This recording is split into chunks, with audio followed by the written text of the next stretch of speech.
ভারতের জাতীয় পতাকা অবমাননা, বাংলাদেশে হিন্দু সম্প্রদায়ের উপর হামলা, মামলা, ভাঙচুর সহ ভারতের বিরুদ্ধে অপপ্রচার এর প্রতিবাদে বেনাপোল সীমান্তের ওপারে প্রতিবাদ সমাবেশ করেছেন ভারতীয় সনাতন ধর্মাবলম্বীরা।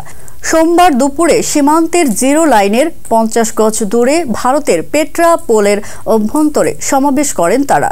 সমাবেশে বক্তব্য রাখেন দেশটির বিভিন্ন সংগঠনের নেতা ও জনপ্রতিনিধিরা। এ সময় বিক্ষোভকারীরা এক সপ্তাহের মধ্যে হিন্দুদের উপর নির্যাতন বন্ধ না হলে আগামী শনিবার থেকে আমদানি রপ্তানি বন্ধ সহ 2025 সালের শুরুতে লাগাতার বন্ধের ঘোষণা দেন। বাংলাদেশ সীমান্ত থেকে সরেজমিনে দেখা যায় ভারত অংশে বিএসএফ পুলিশ ও সাদা পোশাকে গোয়েন্দা নজরদারি ছিল চোখে পড়ার মতো। সীমান্ত এলাকার শান্তিপূর্ণ সমাবেশ করেছে তারা।